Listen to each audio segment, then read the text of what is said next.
குமார் உளுந்தூர்பேட்டை. மேல் ஃபினிஷிங் இந்த பொக்கைக்கெல்லாம் எடுத்தாச்சு பாருங்கள். கட்டையை எல்லாம் மக்களாக வச்சாச்சு, ஃபினிஷிங் பண்ணியாச்சு.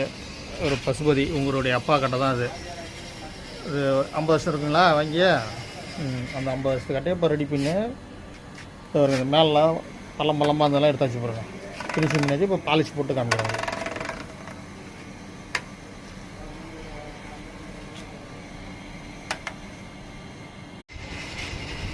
குமார் பாருங்கள், இவருடைய கட்டை குமார். இந்த கட்டை எப்படி பிடிச்சிங்க? இது பொக்கையெல்லாம் போயிடுச்சிங்களா? போயிடுச்சு. இதை பொக்கையெல்லாம் அனுப்பி கரெக்ட் பண்ணியாச்சு. இப்போ பாலிஷ் போட்டு காமிக்கிறேன். குமார் அவர்களின் கட்டை இப்போ ரெடி ஆகிவிட்டது. இவர் தான் குமார். எப்படி இருக்குது கட்டை? கட்டை நம்பர் 1 ஆகிடுச்சா கட்டை? ஓகே. சுத்தம். இது பாருங்கள், மேலே பொக்கையாக இருந்தாலும் ரெடி பண்ணியாச்சு பாருங்கள். ஃபுல் ஃபினிஷிங் ஆகிடுச்சு பாருங்கள்.